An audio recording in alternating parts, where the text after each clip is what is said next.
Le calme de l'Oyapock est trompeur. Ce fleuve, frontière entre la Guyane et le Brésil, est un cauchemar pour les gendarmes chargés de le surveiller. Des tonnes d'or transitent ici clandestinement, souvent à bord de simples pirogues de pêcheurs. Les trafiquants brésiliens y cachent leur butin, issu de mines qu'ils exploitent illégalement côté français.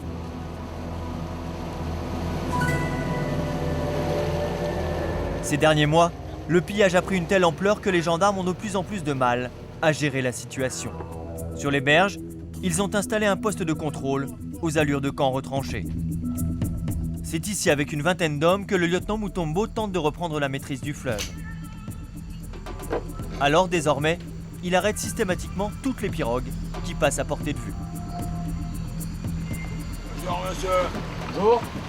Un zèle qui agace les pêcheurs du cru. Bien souvent, le ton monte très vite. Faites ce que vous voulez. Exactement, vous me prenez pour les gars qui font des passoires ici. Non, c'est un contrôle ici. C'est la dernière fois. Regardez mes visages. Combien de gens vous avez déjà attrapés? Ça me regarde. Ça. Moi, ça ne me regarde pas. Mais moi, vous m'emmerdez. Arrêtez les gens qui... Restez poli. Monsieur, Restez vous poli. m'emmerdez. Cherchez les gars qui trafiquent. Systématiquement, vous serez contrôlé. Bonne journée, monsieur. Bonne journée. Pareillement, monsieur. Même contrôle. Ce sera le même contrôle. Ce sera le même contrôle. L'ambiance n'est pas toujours aussi courtoise. La plupart des piroguiers forcent le passage au nez et à la barbe du lieutenant Mutombo. Pour tenter de les arrêter ce jour-là, ils testent une nouvelle technique. Tendre entre les deux rives un filet de pêche renforcé par des barbelés. Du système D pour un barrage de fortune. On essaie de trouver une nouvelle solution, donc on verra si c'est la bonne. C'est à eux de tester. Doucement. Les gendarmes vont vite être fixés. Quelques minutes plus tard, une pirogue tombe dans le piège.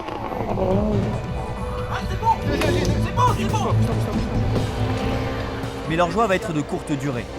La pirogue met les gaz et s'échappe. Le lieutenant Mutombo est dépité. Comment il a fait? Ils sont équipés de moteurs très puissants, donc la pirogue est cabrée, donc ils passent au-dessus de tous les obstacles. Donc c'est extrêmement difficile de trouver des systèmes pour les arrêter. Qui plus est, quand ils passent de jour, là ils ont profité de la lumière pour choisir le bon endroit pour franchir. Donc pour nous c'est pénible. Si la Guyane, ce petit bout de France niché au cœur de l'Amérique du Sud, au nord du Brésil, suscite toutes les convoitises, c'est que ce territoire recouvert à 95% de forêt tropicale renferme dans ses sous-sols une grande quantité d'or. Cette richesse attire les garimperos. C'est ainsi que sont appelés les chercheurs d'or clandestins. Pour passer du Brésil à la France, il leur suffit de remonter le cours du fleuve. Ils ont truffé la jungle de mines secrètes. Il y en aura environ 500 éparpillées à travers la Guyane. Pour trouver de l'or, pas besoin d'installations industrielles complexes. Les Brésiliens ont mis au point des techniques rudimentaires, mais très efficaces. Une pompe, un système de canalisation en plastique et un tamis de bois pour retenir les impuretés les plus grossières. La dextérité de l'orpailleur va faire le reste. Débarrassé de la boue, l'or apparaît.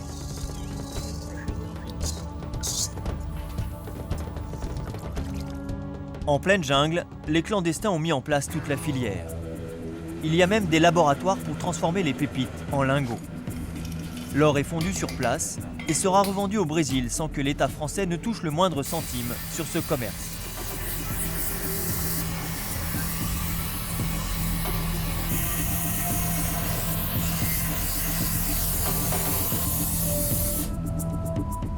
Le chercheur d'or clandestin, lui, va être payé au poids, immédiatement et en cash. Ce petit lingot pèse 132 grammes. Le garimpero va toucher environ 3 000 €. Une fortune pour un Brésilien, 6 fois ce qu'il aurait gagné en un mois dans son pays. Voilà pourquoi la fièvre de l'or ravage aujourd'hui la Guyane. Gendarmerie nationale! avec d'un côté les gendarmes et les militaires français qui mènent une lutte sans merci contre les trafiquants.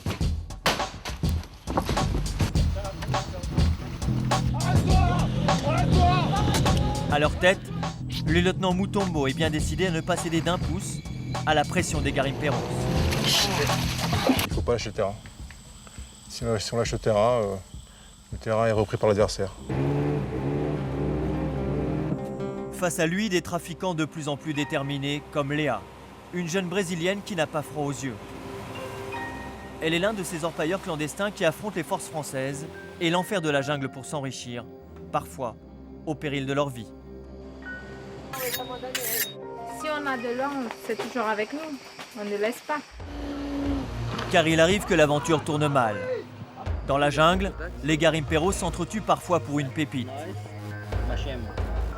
Alors jusqu'où les pilleurs brésiliens sont-ils prêts à aller pour faire main basse sur l'or de la Guyane? Pour nos trafiquants, l'aventure commence ici, côté brésilien, dans la petite ville d'Oiapoque.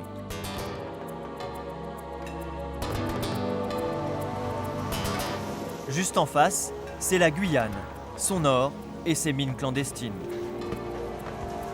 Le long des berges, la tension est palpable. Les caméras ne sont pas les bienvenues. Arrête de filmer, parce que ce sont des gens, je t'expliquerai après.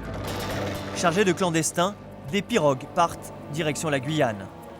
Dans l'unique rue qui traverse le bourg, une ambiance de Far West à la sud-américaine.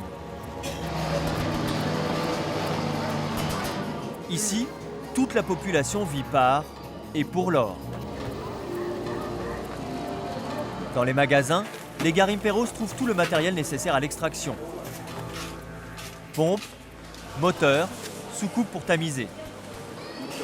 Et ils revendent leur précieux butin dans ces échoppes marquées Compra de Ouro, achat d'or. Chaque mois, une tonne de métal, environ 30 millions d'euros, débarquerait ici en provenance de Guyane. Retour sur les rives de l'Oyapock. C'est d'ici qu'embarquent les clandestins pour la Guyane. Un petit trafiquant va nous dévoiler les dessous de ce business. C'est au bord de l'eau, c'est là qui sont tous les passeurs. Ah ouais, doucement. C'est là qui sont tous les passeurs. Parfois des mecs qui cherchent par la gendarmerie. Où ça, là en face, là? Non, et là, au bord de l'eau, là où on est en ce moment là. Voilà. Tout ça, à partir de là, et là, tout ça plutôt là. À partir d'ici jusqu'à là-bas de la station. Tu vois? Ils sont tous là, les fameux passeurs de clandestins. Ces passeurs effectuent plusieurs voyages par mois et sont très bien payés. 5 000 €, le salaire de la peur, car les traversées sont toujours très risquées.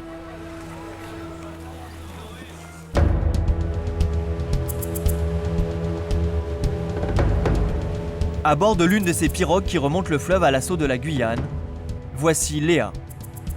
Cette Brésilienne de 32 ans est mariée à un chercheur d'or clandestin. Aujourd'hui, elle part le retrouver. Mais surtout, elle doit ravitailler le site en essence et en vivres, indispensable à la survie des mineurs. Pour mener à bien cette mission délicate, l'aventurière est partie avec Joao, un collègue de son mari.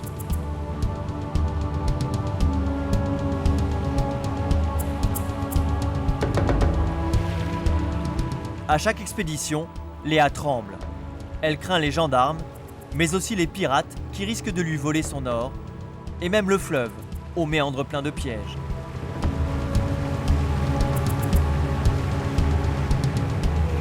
Leur voyage n'a rien d'une croisière tranquille.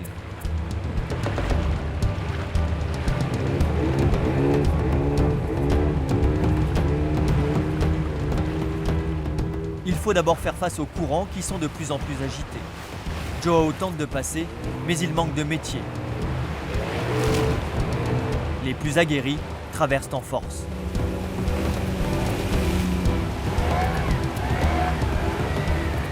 Pour éviter de chavirer, Joao est obligé de tirer sa pirogue. Une perte de temps qui pourrait lui coûter cher, car il n'est jamais bon de s'attarder ici.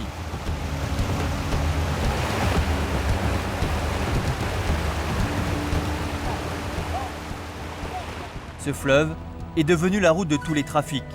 Ils sont nombreux à vouloir leur part du gâteau. À commencer par les racketteurs de l'Oyapock. S'ils veulent poursuivre leur voyage, Léa et Joao doivent s'acquitter d'un droit de passage. Pour cette fois, ce sera une bouteille de whisky. Ça, c'est du bon. Ça devrait nous suffire, il doit être bon. Cette rencontre marque le début du territoire des orpailleurs, avec ses codes et ses lois bien à lui.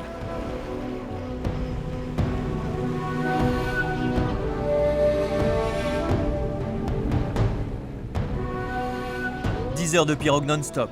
Les corps sont fatigués et endoloris. Mais pour se livrer à leur trafic, ces commerçants clandestins ont mis en place un réseau étonnant en territoire français.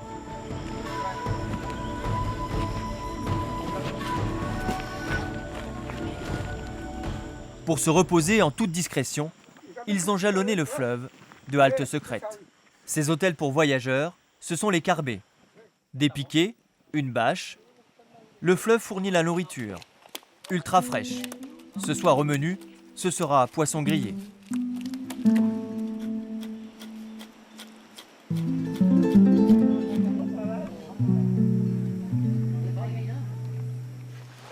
Et tout est prévu pour communiquer avec les mines clandestines, situées au cœur de la forêt. Léa va profiter de cet arrêt pour passer un appel radio. Léa, t'essayes d'acheter qui là? Mon mari. Dane.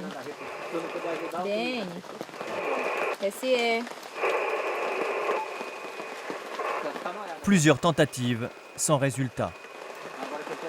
Léa est inquiète, mais elle ne perd pas le nord. Elle profite de chaque halte pour faire du business. Elle vend des bijoux en or aux clandestins. L'or, un signe extérieur de richesse dont raffolent les Brésiliens. Ils aiment les bijoux, les orpailleurs. C'est rare que tu vois un orpailleur sans un bijou. Ils doivent avoir un bijou sur eux. Ici, pas de pièces, pas de billets. Tout se paie en pépites. Tarif de la nuit, repas et essence compris, 5 grammes d'or, environ 100 €. Une organisation bien huilée qui commence à agacer les autorités françaises. Pour Léa et Joao, la suite du voyage s'annonce mouvementée.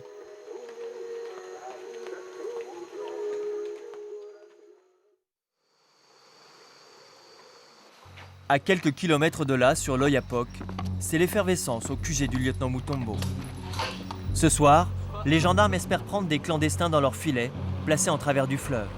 Mais la nuit, le piège risque de se retourner contre eux. Et être percuté par une pirogue qui est chargée à plus d'une tonne de carburant, une pirogue de 20 mètres, quand on a une embarcation qui elle, fait 5-6 mètres, effectivement, c'est dangereux.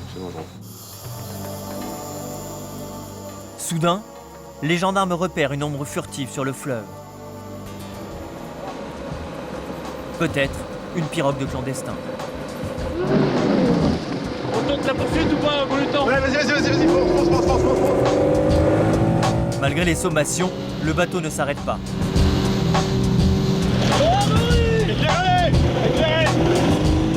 Les gendarmes n'hésitent pas. Ils dégainent leur flashball. Arrête-toi!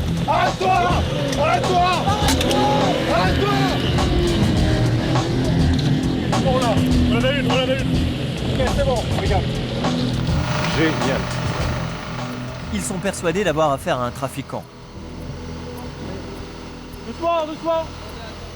On dit qu'il arrête de faire du chiquet. Aïe!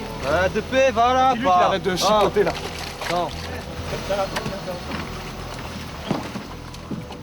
Je vais pas m'enfuir. Dis-lui. Allez, ok, non. Ce Brésilien affirme être un simple pêcheur, mais les gendarmes vont le placer en garde à vue.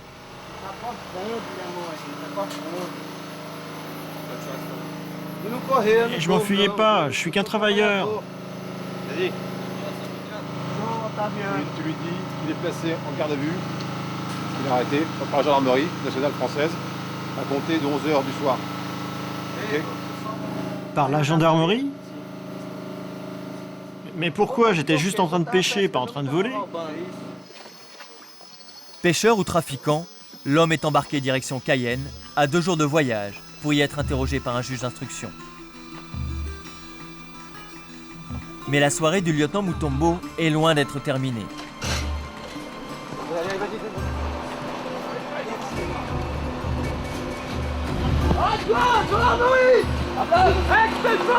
Les garimperos rivalisent d'astuces pour éviter ces pièges. Celui-ci vient de lui passer sous le nez.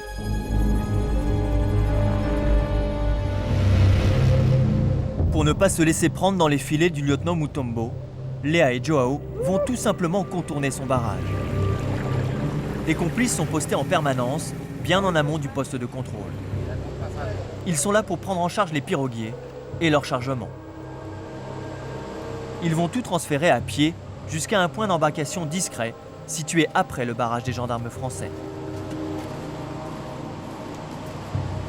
Avant j'étudiais, maintenant je travaille ici. C'est dur mais ça rapporte ce commerce. 7 grammes d'or par jour, 140 €. Une fortune pour ces hommes. De 6h du matin à 6h du soir, ils marchent au total plus de 50 km sur ces pentes escarpées et boueuses. Pour transférer les marchandises de Léa et Joao, les porteurs vont mettre près d'1 heure.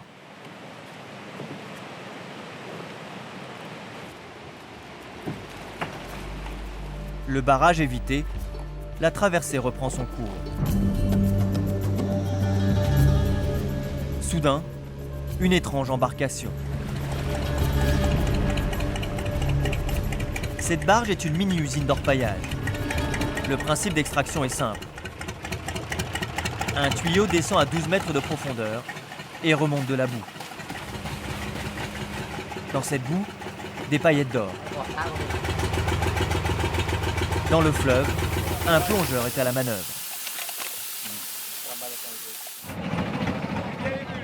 Pendant plusieurs heures, sans jamais remonter à la surface, il aspire le sol dans cette eau trouble. Un travail pénible, mais souvent récompensé.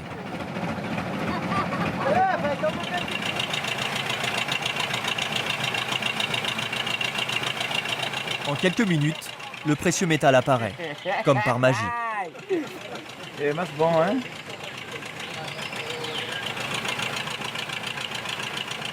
Chaque jour, cette barge extrait en moyenne 50 grammes d'or. C'est bien, mais moins rentable qu'un gisement situé en pleine jungle, moins discret aussi.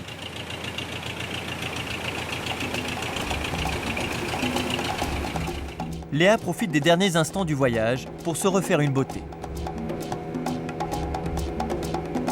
Désormais, la mine n'est plus très loin. Aux abords du site d'extraction, tout le monde n'est pas le bienvenu. Ces piquets plantés sur le sable servent à empêcher l'éventuel atterrissage des hélicoptères de la gendarmerie. Les clandestins eux aussi doivent montrer patte blanche. Un comité d'accueil discret et invisible les observe depuis plusieurs heures. Des mots de passe rythment leur progression.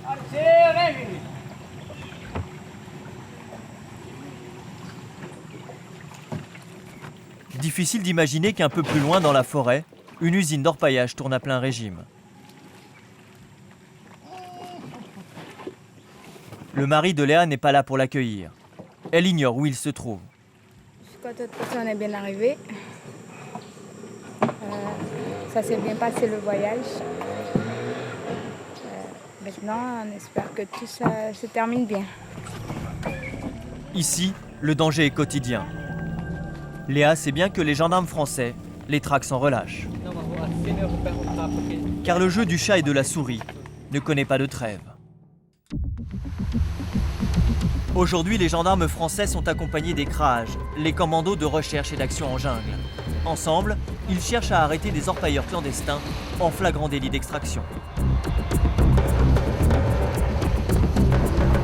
Pour cela, il faut s'enfoncer au plus profond de la forêt tropicale. Mais gare au piège des garimperos.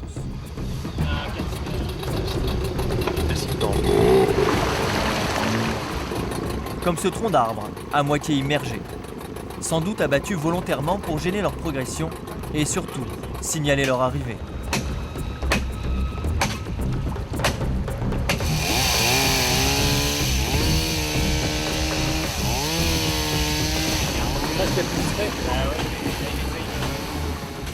Les gendarmes reprennent leur avancée. Et apparemment, ils sont sur une bonne piste. Malgré leurs efforts pour dissimuler leur présence, les garimperos ont laissé des traces derrière eux. Le flair des gendarmes ne va pas tarder à les débusquer.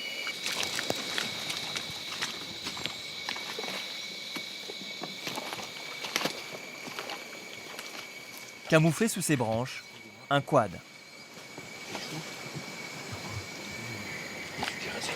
Parce que là, il y a la petite crique, alors je pense que les gardistes doivent pas rejoindre. On va passer par là. Là, on descend. Ouais. Ils s'appuient sur le trait. On va jusqu'à la queue. On viendra après. Là, il y a un risque qu'ils disparaissent quand même. Il y a un risque qu'ils disparaissent. Toujours ça le problème. Les militaires mettent leur plan à exécution et changent d'itinéraire. Un peu plus loin, le lieutenant Mutombo et ses hommes ont repéré des marchandises. Ok, donc vous les mettez derrière et vous les écrasez. Écrasez tout, sinon ils vont venir récupérer.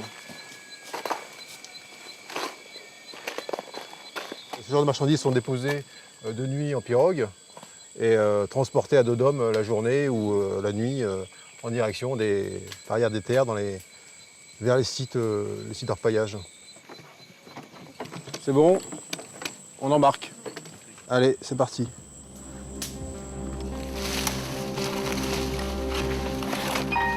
Pendant que le lieutenant Mutombo et ses hommes ramènent leur butin jusqu'à leur pirogue, les orpailleurs savent que les gendarmes resserrent leur étau. Alors, ils redoublent de prudence pour se rendre sur leur mine. Tout est prévu pour signaler l'arrivée d'intrus. Cette chanson est un mot de passe, un code de reconnaissance indispensable pour qui veut aller plus loin. Faut attendre ici. Pourquoi il faut attendre? Parce qu'il y va. Ouais, attendre ici avec monsieur aller là-bas et retourner pour aller à la machine. D'accord. Le groupe a été identifié. Il peut reprendre sa progression. La mine d'or. Une saignée béante dans la jungle. Cette énorme fosse boueuse s'appelle une barranque. Les pieds dans l'eau, armés d'une pioche et d'une lance à incendie, les garimperos tentent de repérer le filon.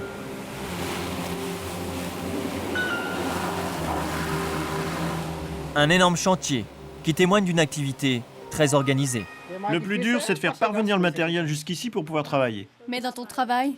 Dans mon travail, ce qui est dur, c'est de travailler dans un milieu aussi hostile.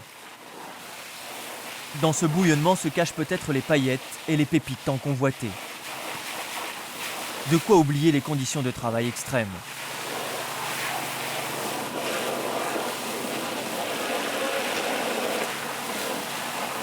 À force d'avoir les mains dans l'eau, les garimperos n'ont plus d'ongles. Ils se protègent comme ils peuvent, avec du vernis. Je n'ai pas l'habitude de mettre des gants, parce que sinon, si je plonge la main dans l'eau, je ne sens pas la terre. Tous les orpailleurs rêvent d'une fortune rapide. Ici, c'est plus facile de gagner de l'argent pour réussir à acheter une maison, avoir son propre chez-soi. Mon objectif, c'est de gagner de l'argent pour pouvoir m'acheter une maison quand je rentrerai au Brésil. La boue est ensuite aspirée par une pompe, puis recrachée sur une structure composée de plans inclinés jusqu'à la table de levage.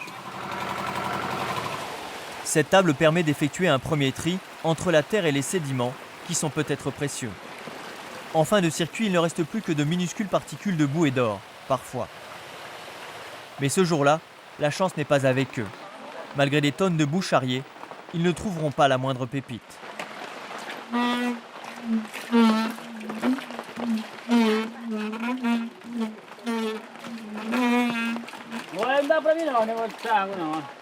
Heureusement, les vivres acheminés par Léa redonnent du moral aux troupes. Cela fait plusieurs semaines que les garimperos n'avaient pas mangé ainsi.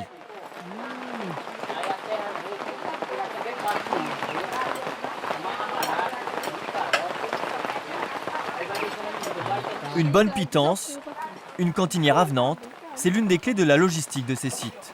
Ici, c'est la femme de Leandro qui est au fourneau. Pourquoi es-tu venu ici? C'est pour cuisiner? Non, c'est pour travailler. Pas pour suivre son mari. Non, c'est pas pour lui que je suis venue, c'est pour moi.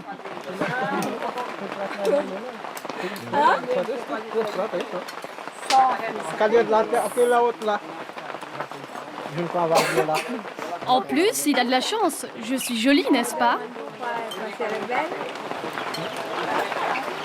De son côté, Léa est toujours sans nouvelles de son mari. Elle a toujours peur qu'il ne se fasse prendre par les gendarmes français.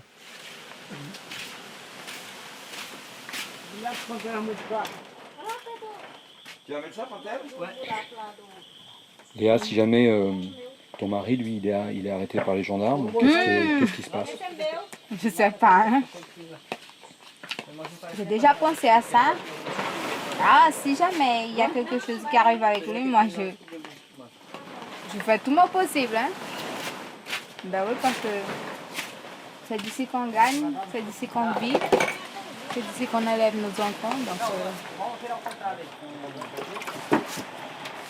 on est là pour travailler. Hein. On n'est pas là pour faire du mal à qui que ce soit. Son mari a déjà failli se faire arrêter. Pogné avec un autre ami qui repartait au Brésil. Et ils l'ont poursuivi pour un bon moment. Mais comme ils ont vu qu'ils n'allaient pas pouvoir avec les gendarmes, ils ont sauté dans l'eau. Et là, ton mari, il n'a pas été blessé? Non. Grâce à Dieu. Non.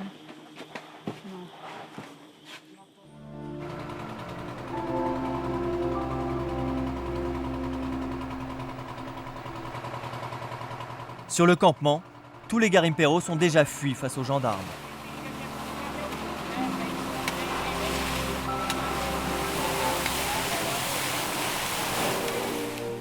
On a été obligés de se cacher dans une sorte de grotte. Puis là, les gendarmes sont arrivés.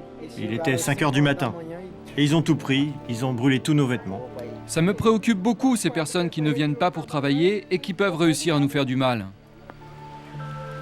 Lorsque les forces de l'ordre débarquent, les garimperos s'enfoncent au cœur de la jungle.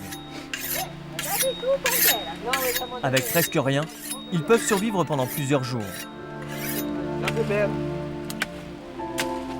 Ces troncs, par exemple, sont comme des éponges imbibées d'eau. En cas de fuite, les orpailleurs ne mourront jamais de soif. Grâce à leur connaissance de la forêt, ils se terrent pendant des semaines pour échapper aux poursuivants.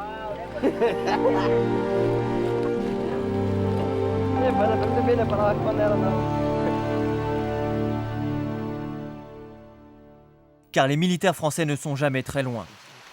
À quelques kilomètres du site d'orpaillage, le commando qui appuie l'avancée du lieutenant Mutombo s'apprête à intervenir. Et quand ces hommes tombent sur un camp, il ne reste plus rien après leur passage.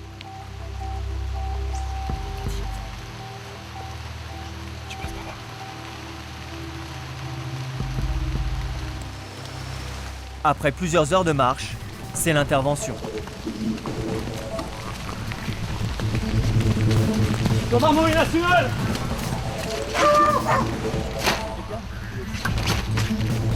Derrière, j'ai pas été vérifié. Bonjour. Ces femmes sont restées dans un seul but, ralentir les militaires. Elles protègent la fuite de leurs hommes. Tenter d'arriver en sioux pour arriver tout doucement, en s'arrêtant 500 mètres après, mais vous avez vu comme c'est difficile de pénétrer dedans. Qui plus est, vous avez vu, ils ont des chiens, ils ont du monde, donc on est repérable très facilement. Ah, il y a encore le feu. Regarde-moi ça. Du poisson qui a été lâché à l'arrache aussi. Il y a l'épicerie qui est ici. Hein. Il y a une épicerie ici. Hein. Ouais, il y a une épicerie. Hein. Là, il y a la balance.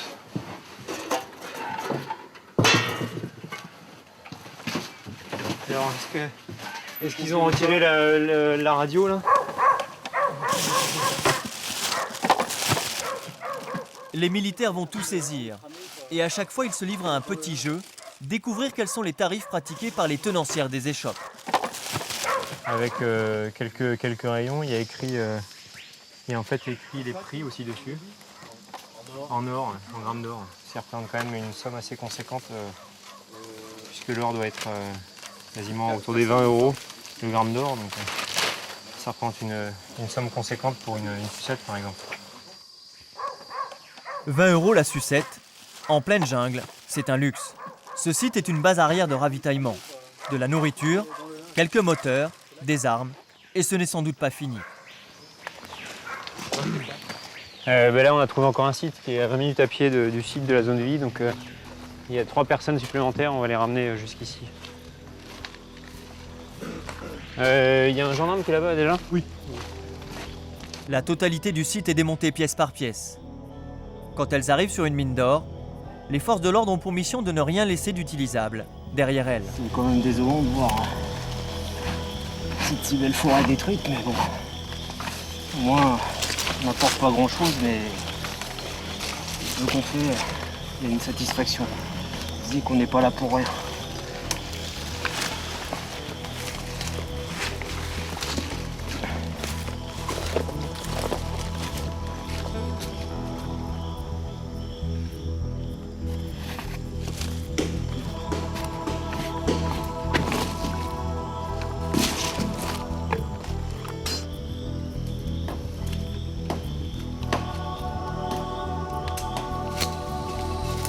De son côté, le lieutenant Mutombo va lui aussi faire une découverte intéressante.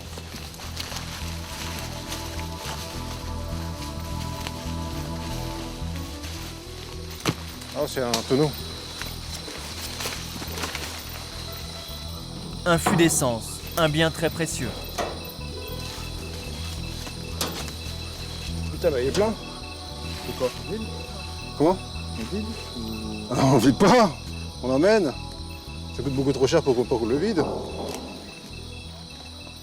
Et les gars, là, il y a un fût de carburant à emmener, là. Une espèce de mini-station essence qu'ils laissent ici. Ça leur permet de voyager plus longtemps sans devoir transporter les fûts sur la pirogue. Donc là, c'est sûr que si on saisit ici le carburant, ça pénalise tout de suite celui qui en aura besoin. L'approvisionnement, c'est le nerf de la guerre. Les arrestations sont presque secondaires, car le plus souvent, les forces de l'ordre laissent les clandestins repartir quand ils n'ont pas été surpris avec de l'or sur eux. Celui-ci va avoir droit à une fouille de ses bagages et à un bref interrogatoire. Les affaires étaient réparties sur différents carnets. Donc tout n'est pas vu. On les a questionnés, on les a auditionnés. Nous, on n'a pas le moyen matériel de les ramener. Donc on a tout fouillé. On regarde ce qu'il embarque avec lui avant de le laisser partir. Tout le matériel qu'on a récupéré qui était délicat a déjà été regroupé. Donc on le laisse partir. Il va rester sur zone, un peu plus loin. Quand on est arrivé, ils étaient plusieurs à prendre la fuite. Donc ils vont se regrouper, je pense. Et c'est pour ça qu'on voit qu'il embarque des affaires, pas que pour lui. Go. Go, now, go. Take. Au Brésil, la sanction aurait été beaucoup moins clémente pour ce clandestin. Ils ont l'adage de dire que les gendarmes français courent moins vite que les balles brésiliennes. Donc là, effectivement, je pense qu'au Brésil, la sanction est beaucoup plus dure avec leur police locale. En clair, les policiers brésiliens ont la réputation d'avoir la gâchette facile. Les militaires achèvent la destruction du camp à coups de masse et brûlent tout le matériel.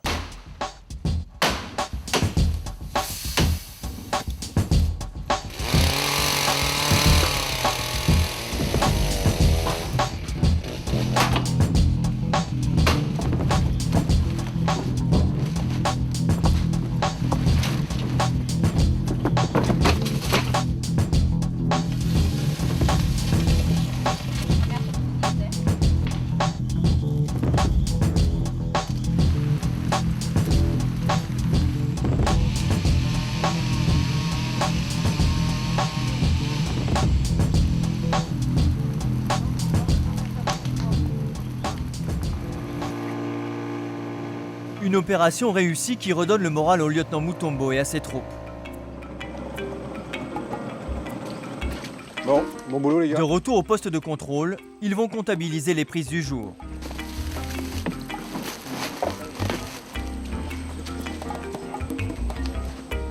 Des bidons d'essence ont été saisis, mais aussi tous les stocks des épiceries. Ce volume de vivres leur permet d'évaluer le nombre de clandestins qui travaillent dans la jungle. Sucre, savon, bouteille de rhum brésilien, pack de laitier, du riz. En kilo, le poids total de ce qu'il y a ici là. Ces vivres en pleine jungle, c'est la base de tout. Les confisquer, c'est saper à coup sûr l'organisation clandestine mise en place par les garimperos. Donc ça c'est très pénalisant pour eux puisque au-delà du rhum qui est pas forcément très nourrissant, mais tout ce qui est nourriture, etc., là on les prive matière première pour quelques semaines. Pour celui qui était destinataire, c'est très pénalisant. Ça peut l'obliger à quitter le site et puis au moins pour une période déterminée. Mais ce jour-là encore, la mine de Léa a échappé aux raids des gendarmes.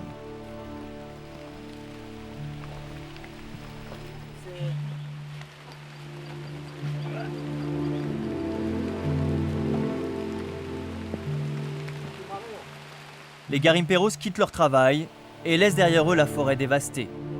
Chaque année en Guyane, plusieurs milliers d'hectares sont détruits par les orpailleurs clandestins.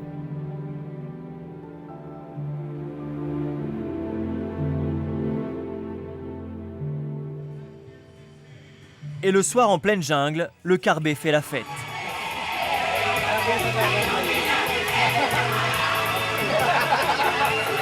Canettes de bière, jerrycans de rhum. Une ambiance de saloon qui peut déraper à tout moment.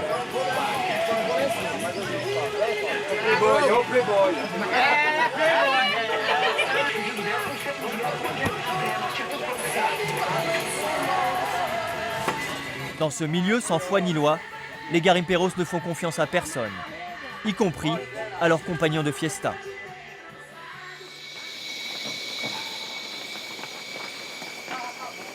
Dans sa chambre, Léa a toujours à portée de main un pistolet de gros calibre au milieu de ses produits de beauté.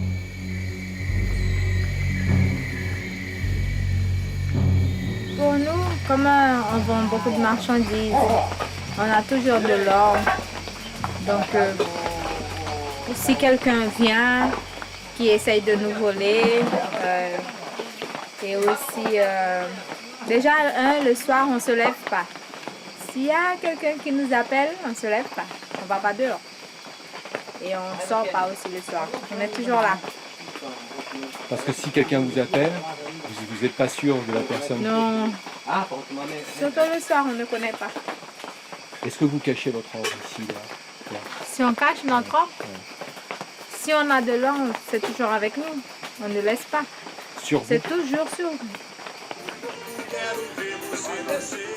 Mais ce soir, pour la protéger, en plus de son arme, Léa peut compter sur son mari, enfin de retour.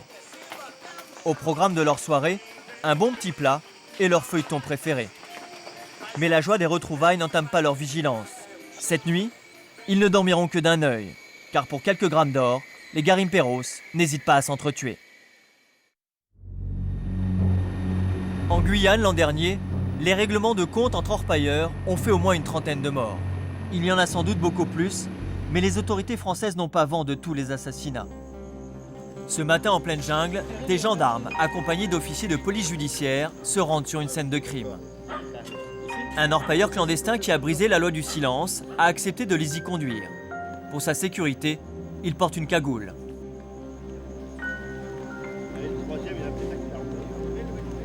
Si ces indications sont justes, la victime est enterrée ici. Pour l'instant, c'est du plastique. Selon les premiers éléments de l'enquête, l'homme serait un commerçant illégal. Il portait sur lui 600 grammes d'or et de bijoux. Règlement de compte, vol intentionnel, les enquêteurs espèrent avant tout retrouver le cadavre.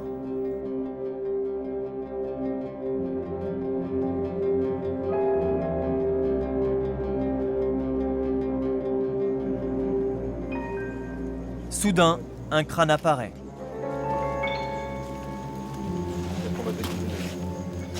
Avec un maximum de précautions, les enquêteurs de la gendarmerie scientifique vont dégager les os et les vêtements qui permettront d'identifier le cadavre.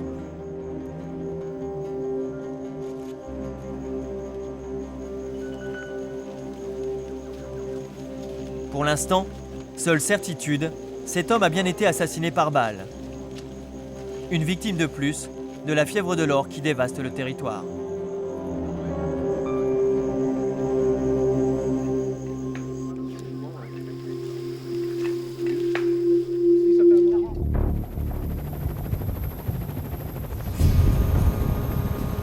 Pour tenter d'en venir à bout, les gendarmes et les militaires ont décidé de frapper un grand coup. Les hélicoptères partent à l'assaut de la forêt tropicale guyanaise.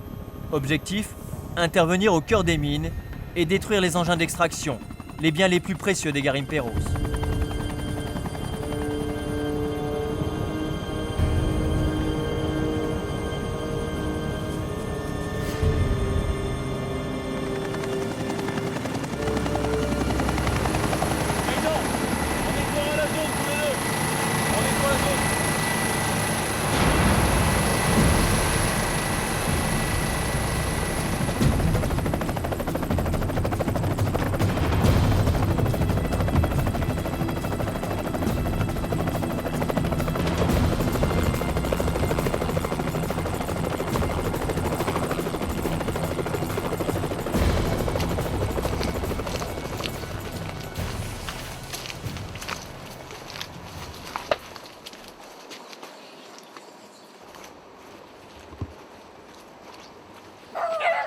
Leur arrivée spectaculaire mais peu discrète a laissé le temps à tous les clandestins de s'enfoncer dans la forêt.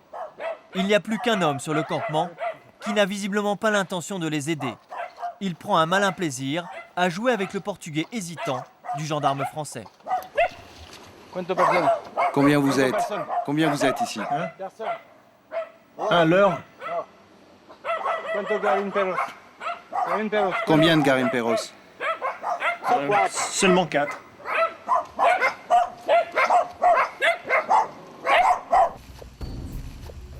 Un peu plus loin, arrivés sur la barranque, les gendarmes flairent une ruse classique chez les garimperos. Ils ont sans doute caché les moteurs. Ces mécaniciens hors pair n'hésitent pas à les couler au fond de l'eau, quitte ensuite à passer des jours entiers à les réparer. Bingo! Mais le plus dur, c'est de les sortir de la vase.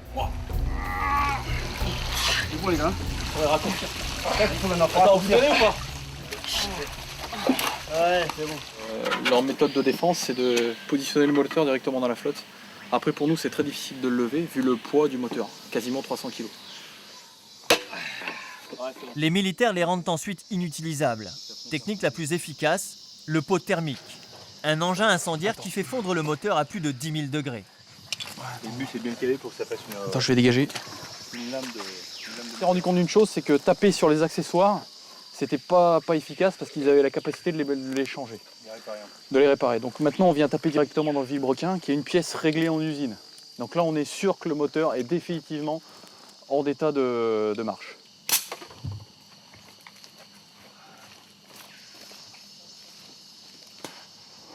Malgré toute leur science, les garimperos ne pourront jamais réparer ce moteur. Avant de repartir, toutes les bâches sont incendiées. Bâches sans lesquelles, en saison des pluies, il est impossible de vivre.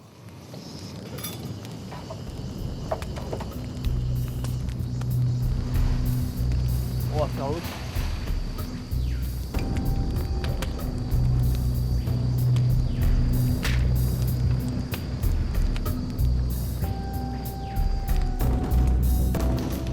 Les gendarmes ne s'attardent pas, ils ont prévu des opérations éclairs sur d'autres sites.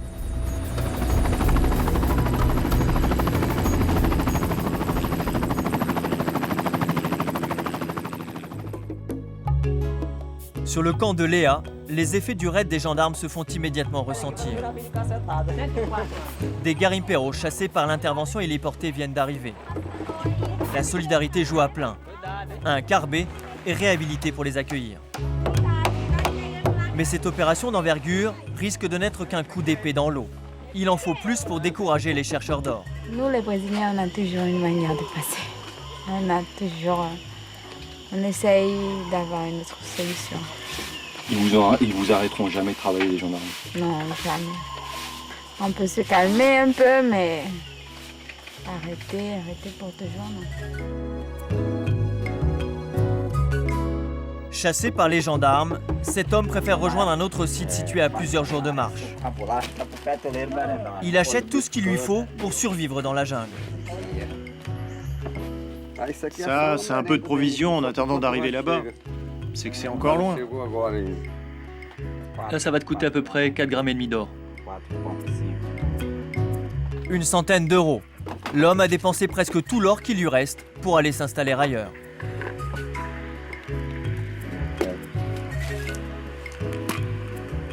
Comme lui, les garimperos ne lâcheront pas la manne dorée si facilement. Salut, à une prochaine fois. Leur butin, considérable, est estimé à plusieurs tonnes d'or par an. L'an dernier, ils auraient ainsi pillé des dizaines de millions d'euros sur le territoire français.